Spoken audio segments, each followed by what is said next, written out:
Cerita aku kali ini adalah kejadian nyata yang pernah aku alami. Bukan tentang hantu sih, tapi menurutku ini justru lebih menyeramkan dari hantu. Mau tahu ceritanya seperti apa? Ayo kita mulai. Cerita ini aku kasih judul tragedi. Pagi itu seperti pagi biasanya. Aku suka berjalan kaki dari stasiun menuju ke restoran tempat aku bekerja. Sampai di sana aku cukup sibuk dengan pekerjaanku. Tanpa sadar, pagi pun berlalu begitu cepat. Menjelang makan siang, awalnya aku sayup-sayup mendengar teman-temanku membicarakan soal gas yang meledak. Makin lama, pembicaraan itu semakin ramai dan ribut. Lama-lama aku juga jadi penasaran dan mendatangi mereka untuk ikutan ngobrol. Tidak lama berselang, keadaan semakin chaos. Dan kami mendapatkan himbauan untuk segera keluar dari restoran. Informasi awal yang kami dapatkan adalah adanya gas yang meledak di salah satu restoran di dalam gedung. Awalnya sih aku tidak terlalu takut dengan keadaan, karena aku pikir restoran yang gasnya meledak itu pasti jauh dari restoran tempat aku bekerja. Karena sebenarnya aku juga nggak terlalu mendengar suara ledakannya sih, tapi memang suasana sudah sangat ramai. Dan semua orang berusaha untuk keluar gedung termasuk kami. Nah, sebenarnya disinilah mulainya suasana yang mencekam itu terjadi. Ketika semua orang berbondong-bondong menuruni tangga, jadi itu keadaannya ramai banget, termasuk aku yang juga menuruni tangga. Belum sempat aku sampai di bawah, terdengar suara letusan yang disinyalir itu adalah suara tembakan. Nah, semua orang yang ada di tangga berusaha untuk naik kembali ke atas. Namun yang membuat mencekam adalah kita yang masih berada di tangga itu nggak bisa mengetahui dari mana asal letusan itu. Sehingga kita tidak tahu kita harus bergerak kemana. Terus turun atau kembali naik. Kami tidak tahu mana tempat yang lebih aman. Apakah di atas atau di bawah.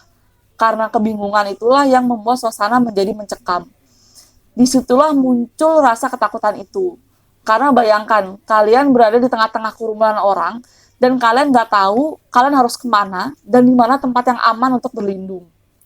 Hanya saja pada saat itu, akhirnya aku dan teman-teman memutuskan untuk kembali ke atas dan masuk kembali ke restoran. Kami mematikan hampir semua lampu restoran dan mengunci semua pintu untuk mengelabui siapapun yang ingin berniat jahat pada kami. Karena pada saat itu hanya tindakan itulah yang bisa kami lakukan. Ketika di dalam restoran, barulah kami mengetahui kalau itu adalah ledakan bom. Yang mana ledakannya tuh berasal dari jalan raya yang letaknya ada di depan gedung kami. Di dalam restoran kami memiliki televisi yang kami nyalakan untuk melihat jika ada berita yang menginformasikan tentang kejadian ini. Dan ternyata beritanya memang sudah naik. Tapi justru informasi dari berita tersebut tidak membuat kami, khususnya aku, menjadi lebih tenang. Ya gimana enggak. Jadi diberitakan, kurang lebih seperti inilah beritanya.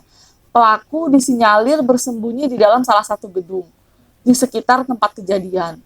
Sehingga gedung-gedung di sekitar tempat kejadian dihimbau untuk menutup gedung mereka dan tidak diperkenankan siapapun masuk ke dalam gedung maupun orang yang di dalam gedung juga tidak diperkenankan untuk keluar dari dalam gedung. Dan salah satu gedung yang dihimbau untuk ditutup adalah gedung tempat kami berlindung. Imajinasi saya langsung liar dong. Bagaimana jika si pelaku ada di dalam gedung tempat kami berada? Apalagi pelaku itu bersenjata. Tidak lama terdengar suara gedoran pintu. Kami semua pun kaget. Awalnya tidak ada yang berani membukakan pintu. Sampai sayup-sayup kami mendengar suara teman-teman kami dari balik pintu. Dan beberapa dari kami, termasuk saya, memberanikan diri untuk mengintip. Untungnya di pintu kami memiliki jendela kecil dari kaca. Dan ternyata yang menggedor pintu adalah teman-teman kami. Yang tadinya terpisah karena keramaian yang tadi itu. Nah, mereka memutuskan untuk mencari jalan untuk keluar gedung. Namun ternyata gedung itu benar-benar ditutup. Dan tidak ada jalan untuk keluar. Akhirnya mereka yang memutuskan untuk kembali ke dalam restoran. Dan setelah itu kami hanya bisa menunggu dan diam di dalam restoran. Dalam keadaan yang agak gelap dan pintu yang sengaja kami kunci. Sambil berharap tidak ada siapapun yang berniat jahat pada kami. Kondisi yang tidak menentu itu berlangsung selama berjam-jam. Sampai akhirnya pelaku bisa dibekuk dan kondisi berangsur-angsur membaik. Sore hari sekitar jam 4 atau jam 5, gedung akhirnya dibuka kembali. Dan kami pun semuanya selamat dan bisa keluar dari gedung. Setelah itu tidak ada lagi yang bisa aku pikirkan selain pulang.